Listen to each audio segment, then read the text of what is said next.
дар шаҳри Кӯлоб бо истифода аз обу ҳавои мусоид кишти пунбадонаро вусъат мебахшанд. Ба гуфти мутахассисони соҳа, ҳоло барои кишти пунба замин ба дараҷаи кофӣ гарм нашудааст, вале бо усули зерипилёнкагӣ метавон пунба киш намуд. Аз рафти корҳои сарроии зимни сафари корӣ ба минтақаи Кӯлоб муовини сарвазири ҷумҳурии Тоҷикистон дидан карда ба кишоварзон ҷиҳати босифат анҷом додани кишт маслиҳатҳои муфид доданд. иттилоъ дода шуд, ки имсол бори аввал дар шаҳри Кӯлоб кишоварзон усули муосири киштро таҷриба карда истоданд ва бо истифода аз техникаҳои соҳавию тухмиё хушсифат кишти зерипилёнкагӣ мегузаронанд.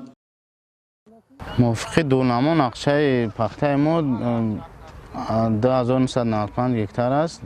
ما نیت داریم همین 2995 گکتار 400 گکتار کشتی زیر پلیونکا گذاریم علاقه. ما در میدان 26 گکتار کشتی زیر پلیونکا گذاراندیم.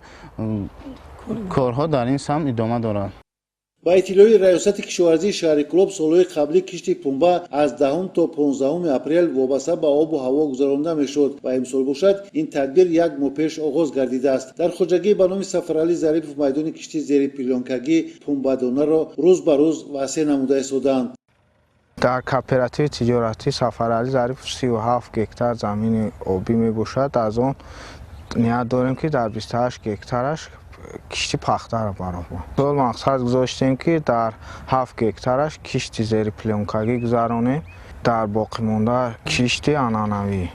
خواجگی‌هایی که در روز قبل کشتی پنبه را گذرانیده بودند علاقه نوابسته به سردی هوا و بارشات زیادی پی در پی نشرونمای پخته آغاز گردیده است. معاون سروزیر جمهوری تاجیکستان و عالمان ساحه به کشاورزان توصیه دادند که بیشتر از کشتی زیر پیلانکگی و مصلحت متخصصان و عالمان ساحه استفاده نمایند. نظیرمحمد سفر از ضلع سعید برای برنامه اخبار از شهر کولاب.